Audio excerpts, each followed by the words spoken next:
বলি আপনারা খুশি হবেন, কিন্তু মহিলারা খুশি হয়ে যাবেন। আল্লাহ রাব্বুল আলামিন বলেন, ফানকিহু মা তাবা লাকুম মিনান নিসাই মাসনা ওয়া সুলাসা ওয়া রুবা। আল্লাহ পাক বলতেছেন তোমরা বিয়ে করো দুইটা, তিনটা, চারটা। প্রথমে আল্লাহ বলতেছেন মাসনা দুইটা, ওয়া সুলাসা তিনটা, ওয়া রুবা চারটা। ওয়া ইন খিফতুম আল্লা তা'দিলু ফাওয়াহিদাতা। কিন্তু যদি তুমি মনে করো যে তুমি ন্যায় বিচার করতে পারবে না, তাহলে একটা বিয়ে করো। কথা বুঝছেন? আল্লাহ পাক প্রথমে বলতেছেন বিয়ে করো দুইটে, তিনটে, চারটে। যদি তুমি মনে করো যে ন্যায় বিচার করতে পারবা না, তাহলে একটা বিয়ে করো। তাহলে আল্লাহ পাকের প্রথম নির্দেশ ছিল দুইটে বিয়ে করো, তিনটে বিয়ে করো, চারটে বিয়ে করো। যদি না পারো, তোমার শারীরিক, আর্থিক, মানসিক দিক দিয়ে না কুলায়, তাহলে তুমি একটা বিয়ে করো। এই কথাটা আপনি আজকে যাকে বলে দেন যে ও মাইনে নেবে, আপনারে যদি বাধ্যতা মারবে। অথচ এটা আল্লাহর হুকুম, আল্লাহর নির্দেশ। এই বিষয়টা কোনো মহিলা পছন্দ করতে পারে না। যদি কেউ বলে যে আল্লাহর সব পছন্দ হয়, শুধু এই আয়াতটা পছন্দ হয় না, ওই মহিলারই মানবে। আল্লাহ পাক এই যে সিস্টেমটা করে রাখছেন, এর পিছনে অনেক বড় কারণ আছে। বর্তমান আমাদের এই বাংলাদেশের কথাই চিন্তা করেন, মহিলা আছে শুধু ডিভোর্সি, মানে বিধবা অথবা তালাক প্রাপ্তা, এরকম মহিলা আছে প্রায় 50 লক্ষ বেশি। বুঝলেন? আর এমনি ছোটখাটো তো আছে। এত মহিলা যদি বেশি থাকে, তাহলে একটা জিনিস হিসাব করেন, আপনি একটা বিয়ে করলেন, বাংলাদেশে 20 কোটি মানুষ ধরলাম, 5 কোটি ছোট বাচ্চা ধরলাম, তাহলে 15 কোটি। 15 কোটি দিয়ে আমি ধরলাম 5 কোটি পুরুষ বা 7 কোটি পুরুষ, 7 কোটি মহিলা। আর 7 কোটি পুরুষই 7 কোটি মহিলা বিয়ে করলো, একজন করে বিয়ে করলো। তাহলে এই যে 50 লাখ মহিলা বিধবা আছে, ডিভোর্সি আছে, এদের অবস্থা কি হবে? এদের দায়িত্ব কে নেবে? সরকার নেবে? সরকার নিচ্ছে কোনো দায়িত্ব? তাহলে এই যে মহিলাগুলো স্বামী না পাওয়ার কারণে তারা যে খারাপ পথে চলে যাচ্ছে, জিনা ব্যভিচারের দিকে চলে যাচ্ছে, সমাজটা ধ্বংস করে দিচ্ছে, এই ব্যাপারে আপনাকে আমাকে খেয়াল রাখতে হবে। মহিলাদেরও এই ব্যাপারে উদার হওয়া লাগবে, যে ওই মহিলার জায়গায় যদি আজকে আপনি হতেন, তাহলে আপনার অবস্থা কি হতো? আপনি তো জিনা ব্যভিচারের সাথে জড়িয়ে পড়তেন। এজন্য আপনাকে আমাকে অবশ্যই সতর্ক থাকতে হবে। সৌদি আরব বা বিভিন্ন মুসলিম কান্ট্রির মেয়েরা তাদের স্বামীকে জোর করে দ্বিতীয় বিয়ে দেওয়া, কিন্তু আমাদের বাংলাদেশে এইটা হয় না।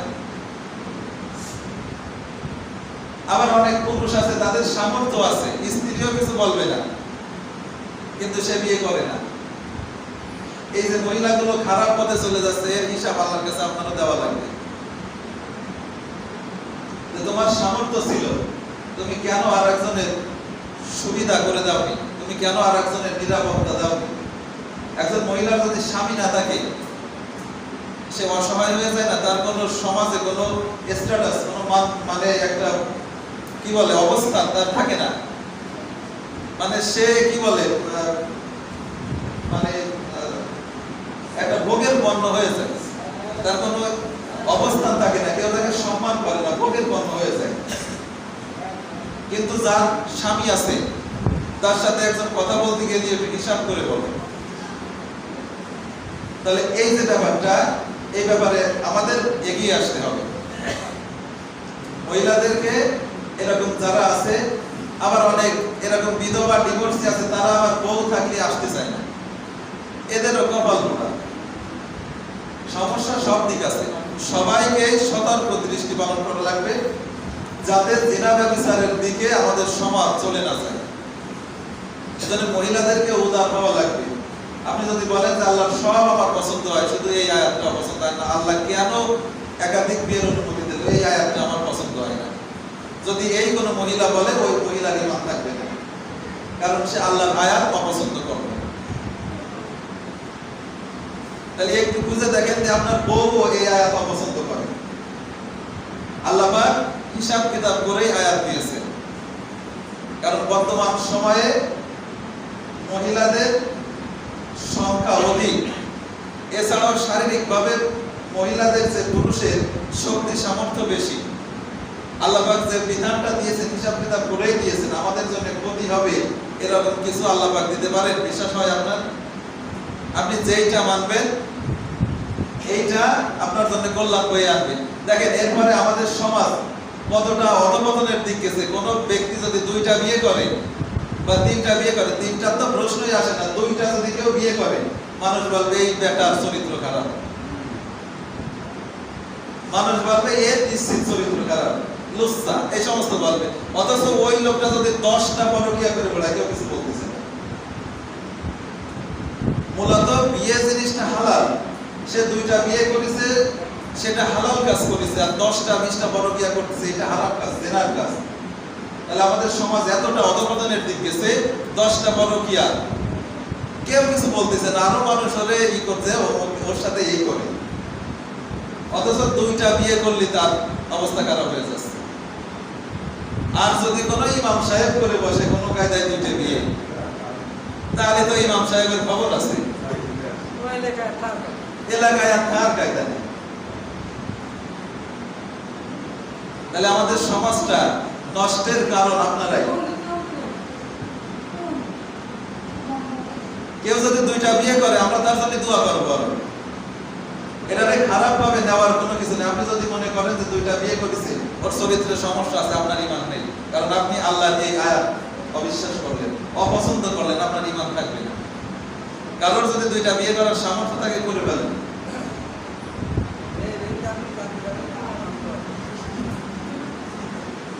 তাহলে আল্লাহ পাকের যে বিধান এটা আপনাকে পছন্দ করা লাগবে। অনেক সময় আছে যে আমার মতের সাথে মিলতেছে না, অনেকে আছে যে আল্লাহ পাক জিহাদের আয়াত দিয়েছেন প্রায় 1000, অনেকে বলে যে সব পছন্দ হয়। আল্লাহ পাকের এই জিহাদের আয়াত দেওয়ার দরকার নেই, খালি করে যায়। তারপরে একটা কথা আছে আসামালি খেলার মতো হলে হবে না, তুমি এলে দুদিন পরে তাহলে ডিভোর্স দিয়ে দিলে এটা সবাই জানে, খেললি তো হবে, এটা সবাই জানে। বিয়ে জিনিসটা চাকরি খেলার মতো না, সবাই জানে। ভালো লাগলো না তুমি বাদ। অনেকেই আছে যে আল্লাহ পাকের এই আয়াতগুলো অপছন্দ করে, জিহাদের আয়াত দেওয়ার কি দরকার ছিল, খালি খালি কি জন্য আমি যাই রক্ত ঝরাতে যাব। আপনি যদি এই আয়াতটা অপছন্দ করেন আপনার ঈমান থাকবে না। তাহলে 1 নাম্বার কারণ হচ্ছে যদি কেউ আল্লাহর সাথে শিরিক করে তার ঈমান থাকবে না। 2 নাম্বার কারণ হচ্ছে যদি কেউ কোরআনের একটা আয়াত অস্বীকার করে, অমান্য করে, তাহলে তার ঈমান থাকবে না। 2 নাম্বার 3 নাম্বার যদি কোনো ব্যক্তি আল্লাহর কোরআনের কোনো একটা আয়াত অপছন্দ করে তাহলে তারও ঈমান থাকবে না। তাহলে আমাদের এই বিষয়গুলো অবশ্যই মাথায় রাখতে হবে যে আমরা 1 নম্বরে শিরিক করব না, 2 নম্বরে আল্লাহর কোরআন অস্বীকার করব না, 3 নম্বরে আল্লাহর কোরআনের কোনো বিধান আমরা অপছন্দ করব না। এরপরে 4 নম্বর আছে আল্লাহকে পাইতে গেলে কোনো মাধ্যম লাগে। গত জুমায় বলেছিলাম এই বিশ্বাস রাখা যাবে না, আল্লাহ পাককে পাইতে গেলে কোনো মাধ্যম লাগে না, সরাসরি আল্লাহ পাককে পাওয়া যায়। ঠিক আছে? এরপরে অনেকেই এই ধারণা লালন করে যে বিধর্মীরাও ঠিক আছে, তাদের ধর্মটাও ঠিক আছে, ইসলামও ঠিক আছে, দুইটাই একসাথে ঠিক হতে পারে। হ্যাঁ, তাদের যে বিশ্বাসগুলো, যে কথাগুলো কোরআনের সাথে মেলে আমরা সেটা মানব, যেটা মেলে না ওটা মানার কোনো প্রশ্নই আসে না। তাহলে তারাও ঠিক আছে এইটা যদি আপনি বলেন আপনার ঈমান থাকবে না। এরপরে হচ্ছে শরীয়তের কোনো বিষয়ে ঠাট্টা করা। একটা তো আছে অপছন্দ করা, ইসলামের কোনো বিষয় আপনি ঠাট্টা করলেন। অনেকের আছে যে দাড়ি অল্প হয়, আমরা ওইটাতে আর একটা বলি আবাসাবা। অনেকের দাড়ি অল্প, অনেকে টিটকারি করে মাহমুদ, এরকম বলে না, বলা যাবে? দাড়ি আল্লাহ নবীর সুন্নাত, এটা নিয়ে কখনো কটাক্ষ করা যাবে না। এরকম ছোট ছোট বিষয়ও কখনো বিদ্রুপ করা যাবে না। এরপরে হচ্ছে ইসলামের শত্রুদেরকে সাহায্য করা, এই একটা গুরুত্বপূর্ণ পয়েন্ট। ইসলামের শত্রু যারা তাদেরকে সাহায্য করা এটা ঈমান ভঙ্গের অন্যতম একটা কারণ। আমরা কিভাবে ইসলামের শত্রুদেরকে সাহায্য করি? এই যে কিছুদিন পরে আসতেছে নির্বাচনের সময়, আপনি ইসলাম বিরোধী যারা আছে তাদেরকে যদি আপনার ভোটটা দেন, আপনি তাদেরকে সাহায্য করেন, আপনার ঈমান থাকবে না। বহু আল্লাহর বান্দা আছে যে ইসলাম প্রতিষ্ঠা হোক এটা চায় না, সে নির্বাচনে দাঁড়াইছে, সে আপনার আপন হইলেও আপনি তাদের চাইতে পারেন না। আপনি চাবেন যাতে ইসলাম প্রতিষ্ঠা হয়, এই জন্য আপনার যা করার দরকার আপনি তাই করবেন। যদি আপনার ভাইও দাঁড়ায়, তারপরেও আপনি, সে যদি ইসলাম বিদ্বেষী হয়, আপনি তাকে সমর্থন করতে পারবেন না, তাহলে আপনার ঈমান থাকবে না। অনেক মানুষ আছে যে এই বছর এমনও লোক আছে এই জায়গায় বসে বলে যে যাই হোক আমি ভোট দেবো নৌকায়, এরকম লোক এখনো আছে। তাহলে এই যে ইসলাম বিদ্বেষী বা ইসলাম ধ্বংস হয়ে যায় এরকম যারা মত লালন করে, তাদেরকে যদি আপনি সাহায্য সহযোগিতা করেন, আপনার ঈমান থাকবে না। দেখেন এই ছোট্ট একটা বিষয়, ছোট্ট একটা ভোট, এটা আপনি আরেক জায়গায় দেওয়ার কারণে আপনার ঈমান চলে যাচ্ছে, এটা আমরা কোনোদিন চিন্তাও করি না। বিধর্মীদেরকে অথবা ইসলাম বিদ্বেষীদেরকে যদি আপনি সাহায্য করেন, কথা দিয়ে, কাজ দিয়ে, ভোট দিয়ে, বুদ্ধি দিয়ে, যেভাবেই হোক আপনি তাদেরকে যদি ইসলাম বিরোধীদেরকে সাহায্য করেন, আপনার ঈমান থাকবে। তাহলে আপনি একটু চিন্তা করেন তো যে কত ইসলাম বিরোধীকে আমরা সাহায্য করেছি, কত ইসলাম বিদ্বেষীদেরকে আমরা এই পর্যন্ত সাহায্য করেছি। তাহলে আপনার আমার ঈমান আছে, আছে বলেন? তাহলে এটা ঈমান ভঙ্গের অন্যতম কারণ, ইসলাম বিদ্বেষীদেরকে কোনোভাবে সাহায্য করা যাবে না। আপনি, আমি মুসলমান, রাজনৈতিকভাবে মত পার্থক্য থাকতে পারে, আপনি এক দল করেন, আমি আর এক দল করি, এটা ভিন্ন ব্যাপার। রাজনীতি এক একজন এক এক রকম করতে পারে, কিন্তু ইসলাম প্রতিষ্ঠার ক্ষেত্রে সবার এগিয়ে আসতে হবে, তা নাহলে আপনার ওই দল আপনার জান্নাতে নিতে পারবে না। ইসলাম প্রতিষ্ঠার জন্য যদি আপনি কাজ না করেন, আপনার কেউ ওই দিন উপকারে আসবে না। এজন্য রাজনৈতিক মতবাদ আপনার আমার আলাদা থাকতে পারে, ইসলাম প্রতিষ্ঠার ক্ষেত্রে আমাদের এক হওয়া লাগবে। কারণ আমরা মুসলমান, আমাদের মনে প্রাণে এই আশা থাকবে যে ইসলাম প্রতিষ্ঠা হয়ে যায়। ইসলাম যদি প্রতিষ্ঠা হয়ে যায়, সবার শান্তি হবে। ইসলাম প্রতিষ্ঠা হয়ে গেলে প্রত্যেকের শান্তি হবে। দেখেন এই যে দিনের বেলা আল্লাহ পাক দিন দিয়েছেন, এটা কি শুধু মুসলমানদের জন্য? ইহুদি খ্রিস্টান প্রত্যেকের জন্য এই দিনটা না? এমন তো না যে মুসলমানদের জন্য শুধু দিন আর ইহুদি খ্রিস্টানদের জন্য রাত, এরকম তো না। আল্লাহ পাকের বিধানটা এরকম, সবার জন্য সমান। আল্লাহ পাক যখন তার আদেশ দিয়ে, তার বিধান দিয়ে পৃথিবী চলবে, দেশ চলবে, তখন সবাই এরকম অনুরূপ শান্তি পাবে। হ্যাঁ, যদি আপনি মনে করেন যে আপনি যে দল করেন সেটা ভালো, ইসলাম প্রতিষ্ঠার জন্য একদম এগিয়ে, আপনি আমারেও বলেন আমি মুসাল্লি নিয়ে সেই জায়গায় যোগ দেব, আমাদের মত পার্থক্য বা এক দল করা লাগবে এরকম কোনো আশা আকাঙ্ক্ষা নেই বা কোনো বাধ্যবাধকতা নেই যে এই দল করাই লাগবে। ইসলাম প্রতিষ্ঠা যেই দল করতে চাই, সে আমলি হলেও আমরা তার সাথে একাত্মতা পোষণ করতে রাজি আছি ইসলাম প্রতিষ্ঠার ক্ষেত্রে। জামাত হোক, চরমোনা হোক, বিএনপি হোক, আমলি হোক, আমাদের কোনো পার্থক্য নেই।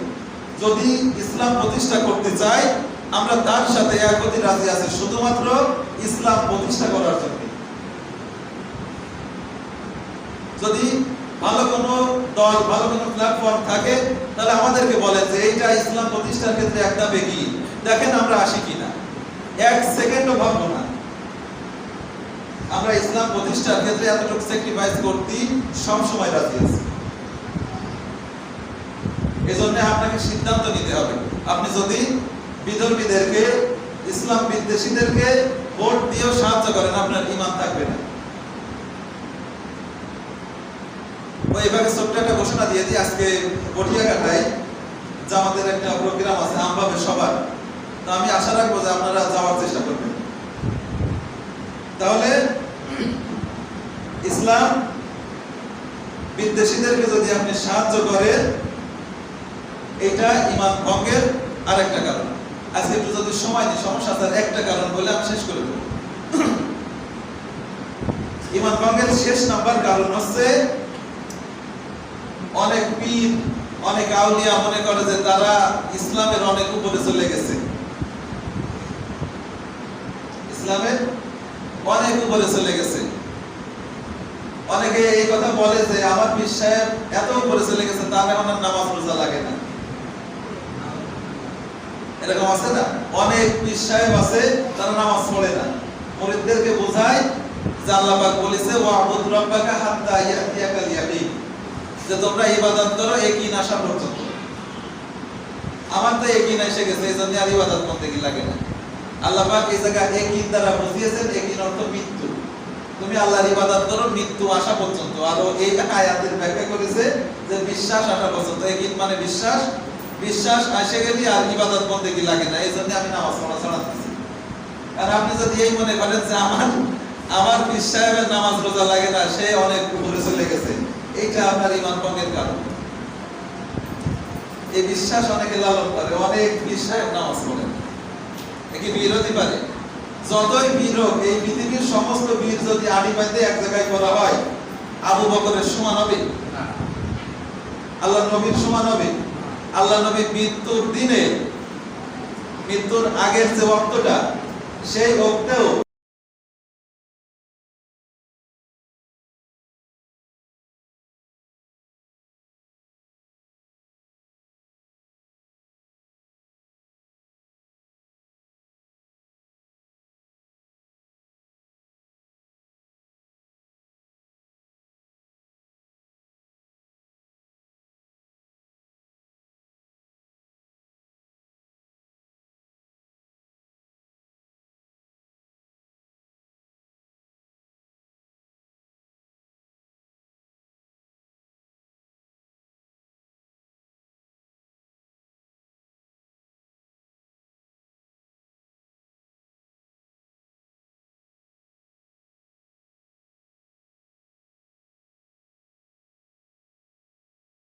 আয়াতের নির্দেশকের একটা আলোচনা, সেটা হচ্ছে ঈমান ভঙ্গের কারণ।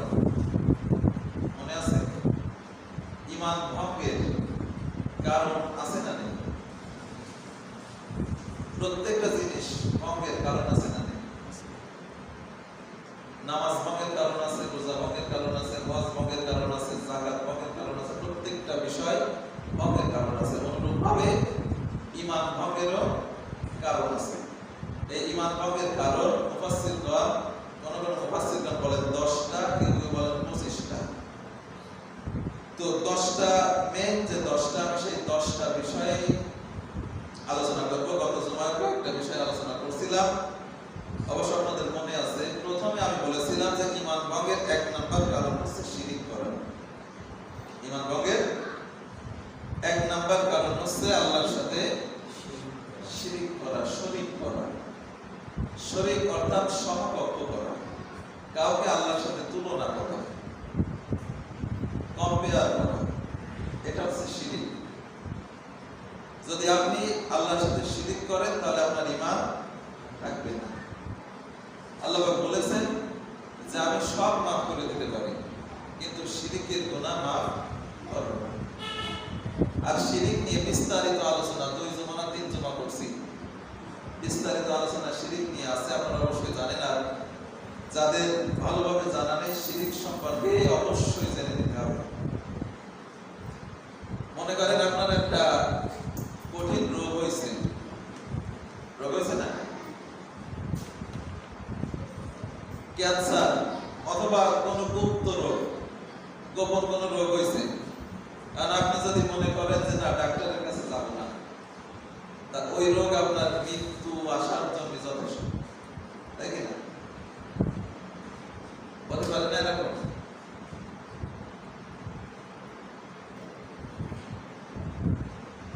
শিরিক এমন একটা অপরাধ, যদি কোনো মানুষ করে, তার জন্য জাহান্নামে যাওয়ার আর কোনো কারণ লাগে না। এজন্য শিরিক কার ভিতরে আছে, কে কিভাবে কথা বলেন, আমরা এমন এমন কথা বলি যা শিরিকে আকবার হয়ে যায়। এজন্য কথা বলার ক্ষেত্রে অবশ্যই সাবধানতা অবলম্বন করা লাগবে। শিরিক কোনো অবস্থায় করা যাবে না, কারণ আল্লাহ বলেন যে যদি কেউ শিরিক করে, তার সব আমল যখন আমার সামনে পেশ করা হবে, যদি শিরিক দেখতে পাই, তাহলে ওই আমল আমি ধুলাবালির মতো পাই যাবে। এজন্য শিরিক খুব মারাত্মক অপরাধ, এজন্য শিরিকের ধারে কাছেও যাওয়া যাবে না। দ্বিতীয় অস্বীকার করবে,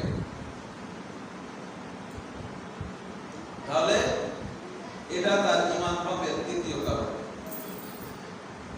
কারণ আপনি মনে করতে পারেন আমরা তো মুসলমান, আমরা কি কোরআন অস্বীকার করি নাকি? আমি যদি একটা একটা করে ধরাই দিই, কমসে কম এত পরিমাণ আয়াত আমরা অস্বীকার করি যেটা বললে বুঝতে পারবেন এক একটা করে। আল্লাহ রাব্বুল আলামিন তার কোরআনের ভিতরে প্রায় 1000 আয়াত দিয়েছেন শুধুমাত্র আদেশ নিষেধের। 6236টা আয়াত আছে এই কোরআনের ভিতরে। যদি এর একটা আয়াত, একটা শব্দ, একটা হরফ কেউ অস্বীকার করে তার ঈমান থাকবে না। এখন একটু মিলান, আমরা কত কি পরিমাণ আয়াত আমরা অস্বীকার করি। আল্লাহ রাব্বুল আলামিন সুন্দর করে বলতেছেন, মিল্লাতা আবিকুম ইব্রাহিম হুয়া সাম্মাকুমুল মুসলিমিন। আল্লাহ রাব্বুল আলামিন বলেন, হে মুসলমান জাতি, ইব্রাহিম আলাইহিস সালাম হচ্ছেন তোমাদের জাতির পিতা।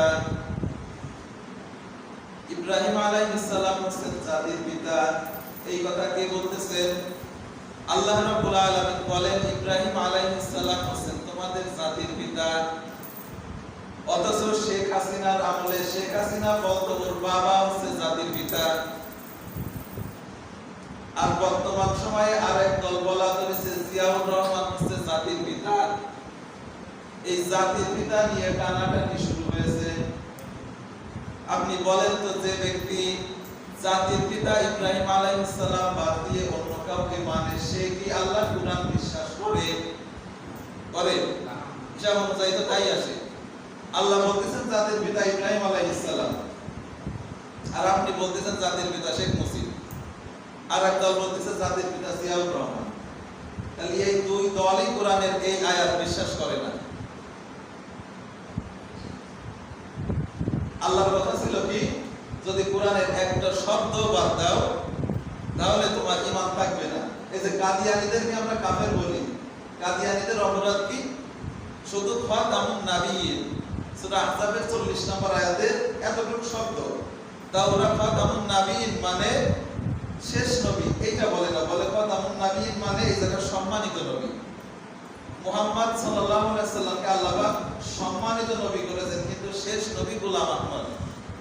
এইজন্যই ওরা কাফের, ওদের বংশ শুদ্ধ আমরা কাফের বলি। শুধুমাত্র একটা শব্দের একটু অর্থ বিকৃতি করার কারণে যদি আমরা তাদেরকে গোষ্ঠী সহ কাফের বলি, তাহলে যারা এই সূরা হাজের শেষ নাম্বার আয়াত একেবারে অস্বীকার করতেছে জাতির পিতা, আল্লাহ বলেন ইব্রাহিম আলাইহিস সালাম, আর এক দল বলতেছে ওদের পিতা হচ্ছে জাতির পিতা, তাহলে এদের কি ঈমান আছে? এদের যদি ঈমান থাকে তাহলে আপনার বলা লাগবে যে কাদিয়ানরাও ঈমানদার। বলতে পারবেন কাদিয়ানরা ঈমানদার? পারবেন না। তাহলে এই হিসাব অনুযায়ী আসে এরাও এদেরও ঈমান নেই, তাই কি না? কারণ তারা একটা শব্দ অস্বীকার করেছে আর এরা পুরো আয়াত অস্বীকার করতেছে। এরপরে আল্লাহ রাব্বুল আলামিন বলেন, আন্নাল কুওয়াতা লিল্লাহি জামিআ। আল্লাহ রাব্বুল আলামিন বলেন সকল ক্ষমতার উৎস আমি আল্লাহ। আর এই নির্বাচনের সময় নেতা নেত্রীরা বলবে সকল ক্ষমতার উৎস হচ্ছে জনগণ। যারা বলে যে জনগণ সকল ক্ষমতার উৎস, এরা কি আল্লাহর কুরআন বিশ্বাস করে? এরা আল্লাহর কুরআন বিশ্বাস করে না। তাহলে আল্লাহ রাব্বুল আলামিন কুরআনের ভিতরে যে কথাগুলো দিয়েছেন এর একটা কথা যদি আপনি অস্বীকার করেন, অবিশ্বাস করেন, তাহলে এইটা আপনার ঈমান ভঙ্গের দ্বিতীয় কারণ। এক নাম্বার কারণ হচ্ছে আল্লাহর সাথে কোনো কিছুকে শরীক করা। যদি আল্লাহর সাথে আপনি কোনো কিছুকে শরীক করেন তাহলে আপনার ঈমান থাকবে না। দুই নাম্বার, যদি কোরআনের কোনো একটা বিষয় আপনি অস্বীকার করেন তাহলে আপনার ঈমান থাকবে না। এইভাবে মিলাই দেখেন, আমরা কোরআনের অসংখ্য আয়াত অস্বীকার করতেছি।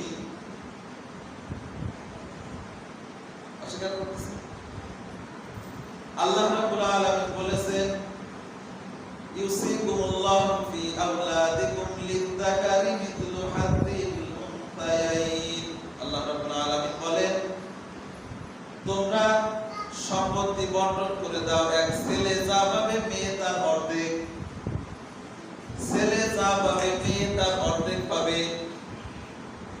আপনি কি করলেন? আপনি পুরো সম্পদ লিখে দিলেন ছেলের নামে, মেয়েরে মাথায় হাত দিয়ে দোয়া করে দিলেন। আপনি আল্লাহর কোরআন বিশ্বাস করেন না। এরকম লোক আছে না আমাদের সমাজে, ছেলেরে দিয়ে মেয়ের মাথায় হাত বুলাই দেখে করে দোয়া করে দিলাম, সম্পত্তিটা তোর বাইরে দিলাম, ওর পরে যে দাবি করিস না। এরকম আল্লাহর ওলি আছে না? তো একজন এই লোকটা আল্লাহর কোরআন বিশ্বাস করে না। যদি তাই করতো তাহলে ও মেয়েরে বাকি দিতে পারতো না। এরকম অসংখ্য আয়াত আছে। আল্লাহ রাব্বুল আলামিন বলেন, ওয়া আহাল্লাল্লাহুল বাইআ ওয়া হারামার রিবা। আল্লাহ রাব্বুল আলামিন বলেন, আমি ব্যবসাকে হালাল করেছি আর সুদকে করেছি হারাম। কিন্তু অসংখ্য মানুষ এখনো সুদের সাথে জড়িত আছে না নেই?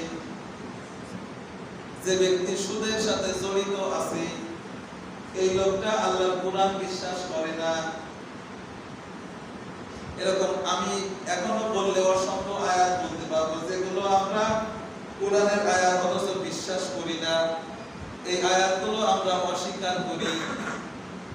আল্লাহ রাব্বুল আলামিনের আয়াত যদি কেউ অস্বীকার করে তাহলে তার ঈমান থাকবে না। 3 নাম্বার ঈমান ভঙ্গের কারণ হচ্ছে যদি আল্লাহর কোরআনের কোন বিধান কেউ অপছন্দ করে, অস্বীকার করতেছে না কিন্তু অপছন্দ করে। এরকম বহু আল্লাহর বান্দা আছে যে আল্লাহর কোরআন, অনেকেই বলে যে আমার কোরআনের সব কিছু পছন্দ হয় কিন্তু এইটুক আমার পছন্দ হয় না। আছেন এরকম বহু মানুষ, ওইটুক অপছন্দ হওয়ার কারণে আপনার ঈমান থাকবে না। অনেক মহিলারাও এই কথা বলে যে আল্লাহ পাকের সব বিচার আচার সব আমার পছন্দ হয় কিন্তু একটা জিনিস অপছন্দ হয় যে মেয়েদেরকে আল্লাহ অর্ধেক দিয়েছে। অনেক মহিলার মুখে এই কথা আপনি শুনবেন, সব মানে ভাই আল্লাহ এইটাই আমার পছন্দ হয় না, যে আল্লাহ মেয়েকে কেন অর্ধেক দেন। প্রথম কথা হচ্ছে কি, আমাদেরকে তৈরি করেছেন আল্লাহ পাক, কি করতে হবে কিভাবে চালাতে হবে এটা আল্লাহ পাক ভালো জানেন। এই জন্য আল্লাহ পাকের নির্দেশ যেটা ওইটা বিনা দ্বিধায় আপনাকে আমাকে মানা লাগবে, এটা হচ্ছে আমাদের উচিত। এরপরে যুক্তির দিকে আসেন। ইসলাম ন্যায্য অধিকার দিয়েছে সবাইকে, ইসলাম ন্যায্য অধিকার। যদি আপনি দেখেন তাহলে হিসাব করে দেখবেন যে আল্লাহ